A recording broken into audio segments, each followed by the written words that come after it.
So, thank you for the invitation today, and I will present today some new insights from TERENO, and I will focus on network infrastructure of terrestrial environmental observatories in Germany. So, motivation of TERENO, so global change has triggered various environmental changes, such as changes in climate, in our soil productivity, in our water resources, the atmospheric chemistry, but also our ecological systems, and also it altered actually their feedback mechanisms. Those impacts of global change are regional relatively different, so it's a key question for us to identify those impacts, and this is the largest or the great challenge in our 21st century.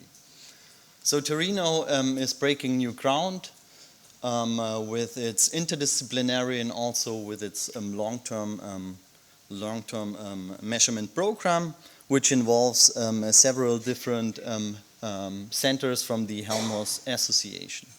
So how we came up with this different observatories in Germany for TERENO.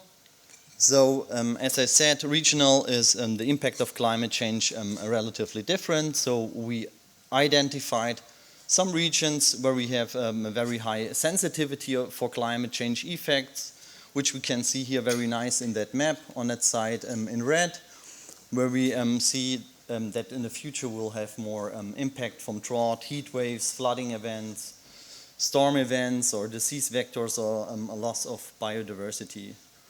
So we established in 2008 4 different observatories across Germany that you can see here. So we have one in the south, it's a pre-alpine site observatory. We have one in the northeast, one observatory in the center of Germany, and also one in the northeast. So main aim of TERENO is to assess the impact of climate change on the terrestrial system, and to develop integrated observation and modeling methods, as well as to design climate adaptation strategies and provide freely accessible data. So TERENO has several infrastructure cooperations. Here are some examples. So we have co-locations with ICOS, or co-locations with the Global Critical Zone Exploratory Network, or MOSES, or also co-locations with ELTER. But also a lot of different key projects in Germany are actually using TERENO research infrastructure, which you can see on the other side, for example, Bonares. Today I want to present 4 examples out of TERENO on the network infrastructure, and also explain a little bit how they are connected to external partners and networks in Germany and Europe. So first and foremost, I want to tell you something about the Cosmos European Network for Soil Moisture using cosmic ray neutron sensors. And a second example is the sensor network SoilNet from TERENO, using wireless sensor network to monitor actually soil moisture and temperature. Then an example on network on carbon, water and energy cycle using the eddy covariance technique. And last but not least, TERENO SoilCan, a lysimeter network using high precision weightable lysimeters. So first, here is the network of cosmic ray neutron sensors within Germany. You can see this here at the site, the different CRNS stations. In Germany, we have in total 26 financed sites from TERENO directly, and 10 more sites which are supported from the different institutes of the Helmholtz Association or centers. And you can see here an in-view on one of those observatories. This is the Northwest Observatory in Germany, where we have in total 9 different sites. And what can we do with this cosmic ray neutron sensors? So they basically detect and count the neutrons in and closely above the soil. And then we can use this information basically to estimate the soil moisture.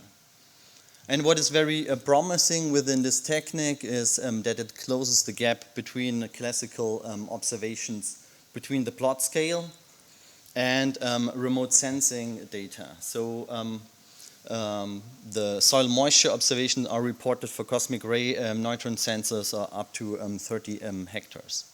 And you can see this here in small example from the Wüstebach catchment. This is a small headwater catchment in the National Park Eifel.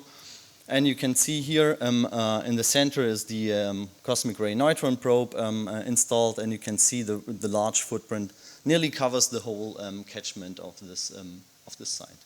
So in cooperation with other European partners, Bogena et al. Recently published a data set on different CNS stations across Europe, including 66 stations, also including the 2018 drought year. And what they did in this Cosmos Europe network, so they tried to harmonize their data processing and also included uncertainty estimates. We can see here a very nice picture of one station in Seelhausen. This is also in the northwest of Germany. And here is the map where you see the distribution of the different sites across Europe. One output of this data set was that they compared just the average monthly soil moisture from that 66 stations from the drought year and compared it to the previous to a previous reference period, and we clearly see here on that plot that within this drought year we had a very low soil moisture content across the different stations.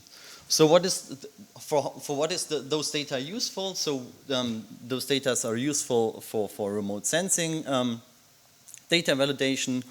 We can do all the trend analysis or data assimilation, but it has a huge potential actually to look at extreme climate events, and this also at the continental scale. As I said, I mean the footprints of that cosmic ray neutron sensors are much larger than typical point measurements. Coming to the next example, so this is TERENO SoilNet.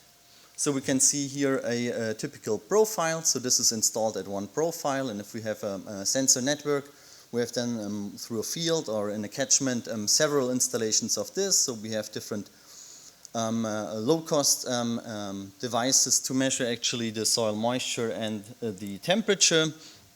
Here this is additional sensors to measure the matrix potential. So we imagine we have this on a catchment or in a field.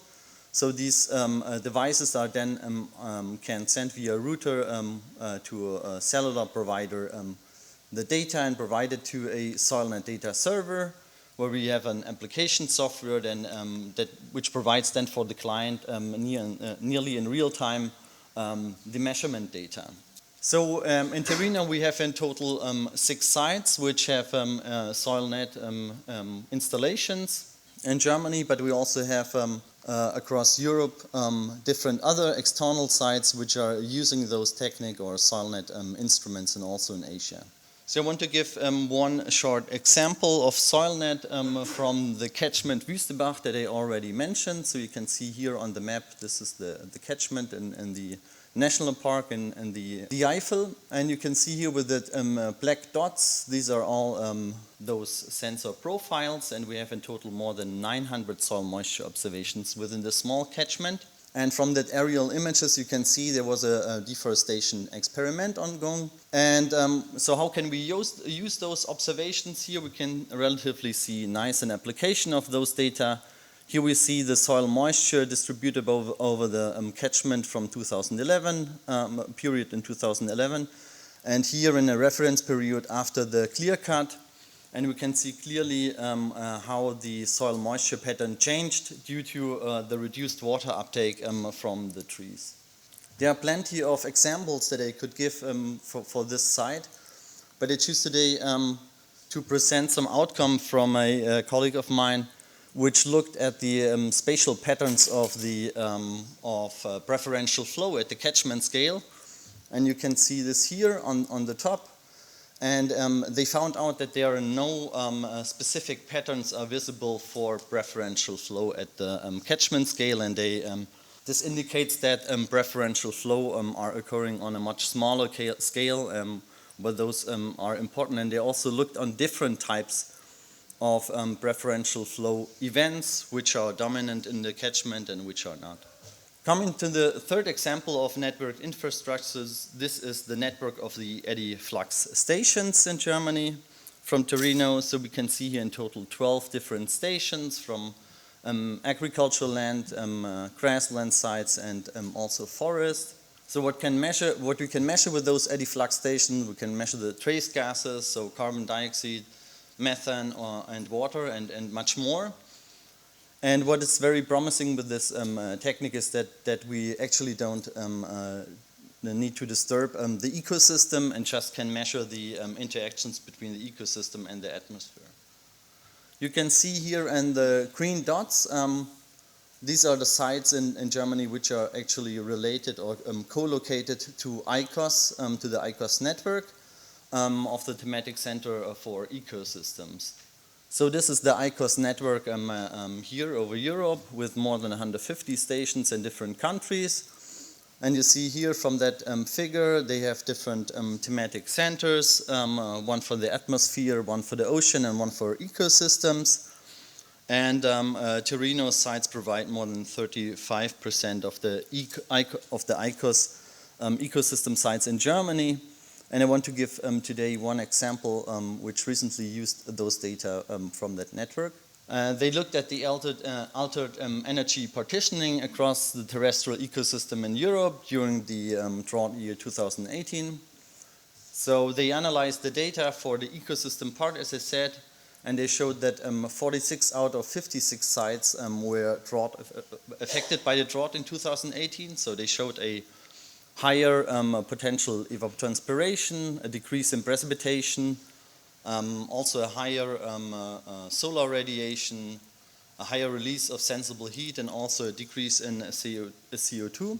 But surprisingly, they didn't show any significant change in actual evapotranspiration. And I want, within the next two slides, just explain why they didn't find any significant changes in evapotranspiration. So for this, we can use the Bodico plots, which are the ratio basically between the aridity index, which you can see here on the x-axis, and the evaporative index. So the aridity index is the ratio between the potential evapotranspiration and precipitation. They do that mostly on the annual scale. And so this shows basically the demand of the atmosphere for evapotranspiration, and precipitation is the sort of supply of water that we have in our ecosystems. The evaporative index is the ratio of the actual evapotranspiration of the ecosystem in relationship to the supply by the precipitation and water. And normally those at the annual scale, they are laying on this smooth line here. And we already can see very nice, so if they are laying over an aridity index of 1, they are more water limited, or if they are below their energy limit. So they analyzed the data for the different vegetation types in ICOS, and they found out for forest and grasslands, so there was actually an increase in the evaporative index, but no significant net change in the actual evapotranspiration, as you can see here also with that arrows. However, if they looked at the wetlands, so we saw a very strong increase in the evaporative index and also an absolute increase in the evapotranspiration, and this is clearly also visible from that picture. So this is one side before the drought 2018 and here after 2018, where we can see that all open water areas just disappeared. So the water which were actually stored here in the open water areas were consumed for evapotranspiration. So looking at the crops or arable land, so we can see that we have an absolute decrease in evapotranspiration, and this is related to a weaker leaf development due to the drought conditions and also an earlier harvest. We can also have a closer look at the temporal evolution of this evapotranspiration here. Two examples for all forest sites and crop here for winter wheat. In red we can see here the average sites for 2018 for the drought year, and in blue the reference, the evapotranspiration for the reference. For the forest side we can basically see we have a small increase in spring and in late spring and summer we see a small decrease. However, if we look at the crops, actually we can see a strong decrease in late spring and in summer due to the weaker leaf development and earlier ripening of the crop, and also a earlier harvesting of the crop, which then leads to a decrease in evapotranspiration. So now I want to present as last outcomes from the TERENO soil-can lysimeter network. So here you see the map of TERENO across Germany. So we have in total more than 132 lysimeters installed across Germany at 12 different sites. This is a very highly innovative climate change experiment within TERENO. And these soil monoliths, here you can see one lysimeter. They can measure very precisely in a very high resolution the fluxes of the soil-water balance. So we're talking about here 10 grams for a mass of more than 2 tons. And those soil monoliths were transferred within the observatory. So this is the in view on the one observatory. So it was transferred within the observatories, but also between the observatories in order to subject them to a different climate regime according to the space for time substitution approach. So that means we are not waiting in time that changes will occur for our ecosystem due to climate change. Meanwhile, we're going in space to another climate to induce actually the signal of climate change.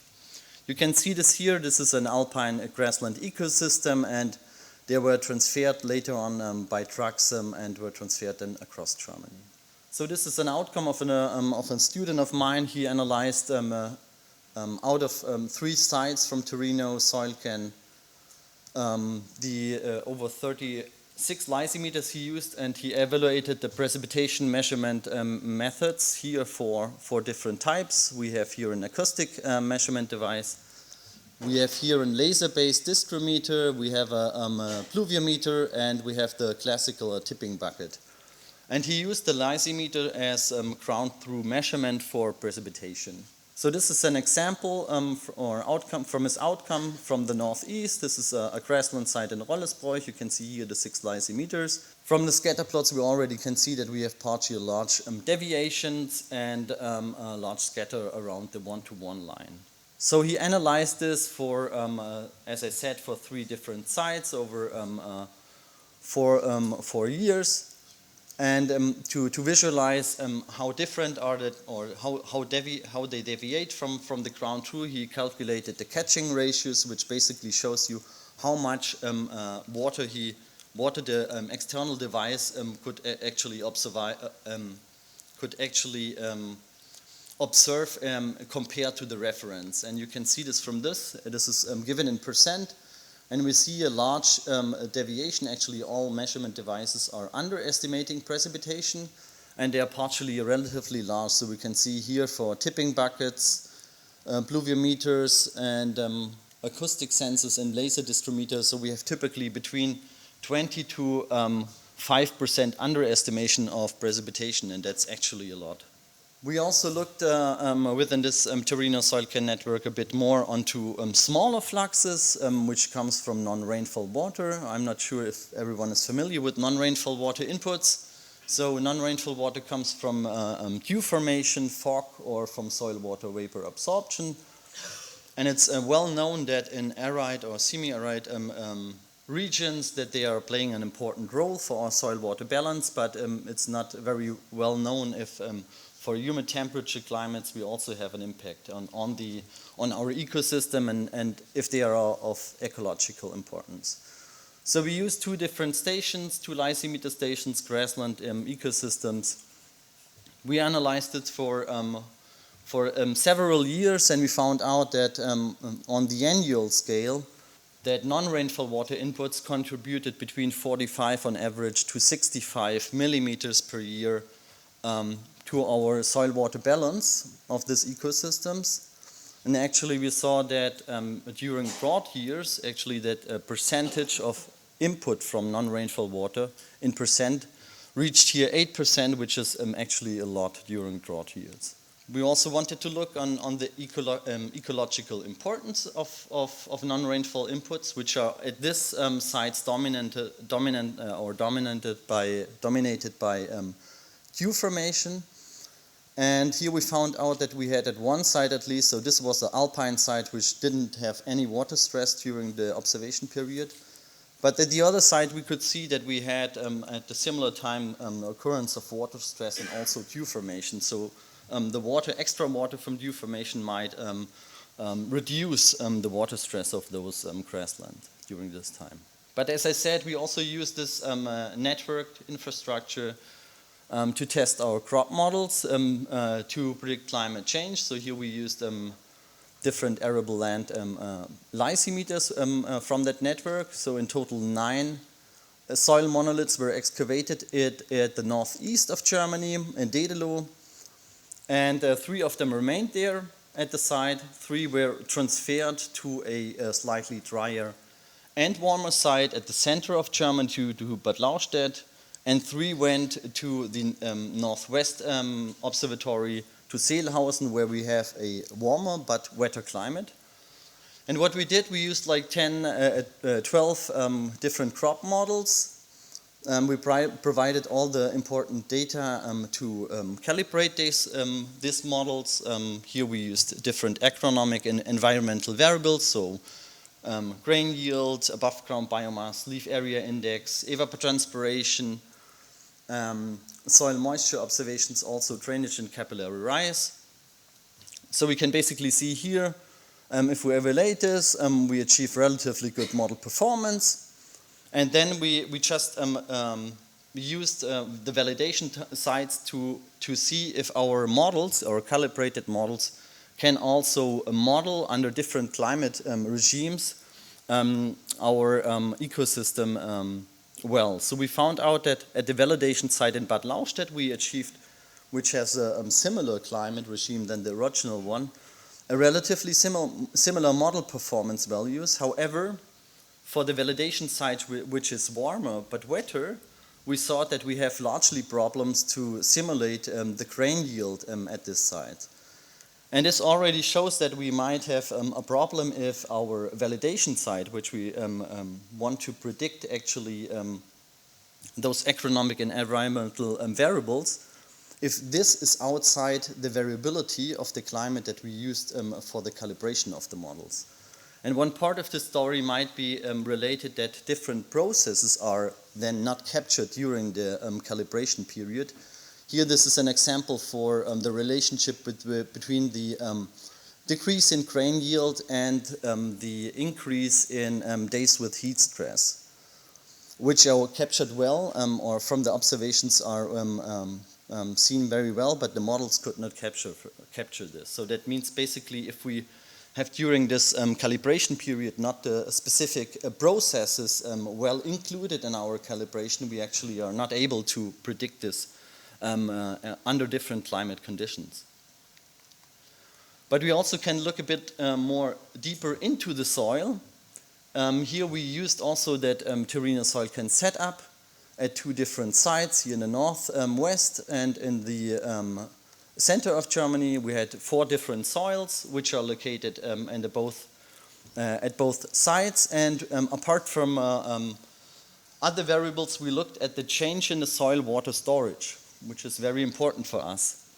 And what we can see here, this is the plot over the period of the since 2011 until 2017. We can see here the change on monthly basis, the change in the net in the soil water storage. And what we can see here is that we have in 2015, where we had a spring drought also across Europe, a large depletion of our soil water storage that we could see in our system. Here this is a soil from Dedelo, and this is a soil from Bad Lauchstädt.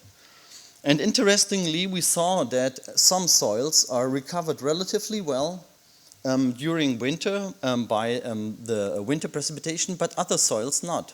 And so we looked also into the soil water retention curve of the soils, and we saw also a shift in the soil water retention curve, which are classically done by parallel observations of soil moisture and matrix potential. And this suggests for us that this carryover effect might be even related to drought-induced changes in the soil pore distribution.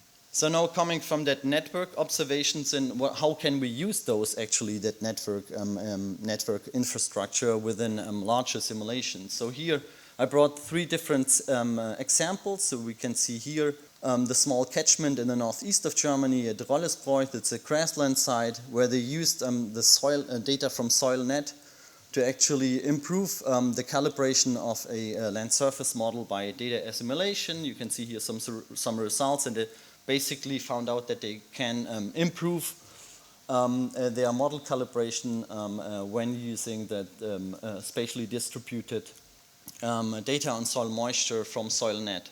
This is another example for the state of North Rhine-Westphalia, where they also used a land surface model, and they used the different cosmic ray neutrons sensor sites to improve actually the estimation of soil moisture, but also saw that they slightly improved the estimation of evapotranspiration.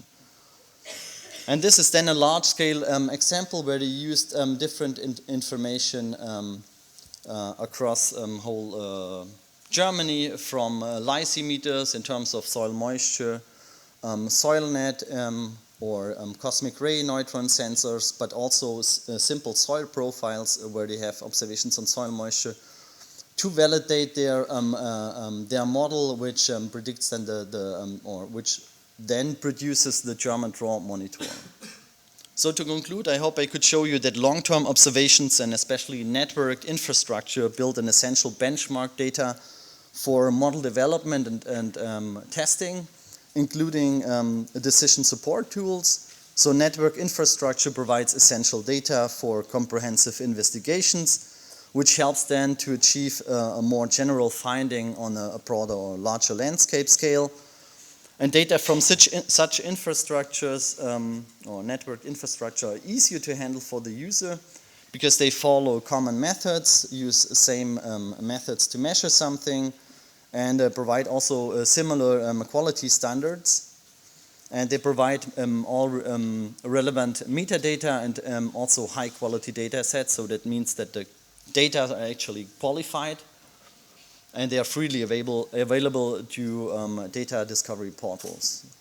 But the continuity, however, of research and technical stuff is key to ensure this continuous operation, to produce the results and to provide data and supporting the outreach. But I also have to say that making this data available is actually a very hard job, and it requires a really good data management and also a commitment by the staff. So with this, I want to thank you for your attention. I'm glad to answer any questions.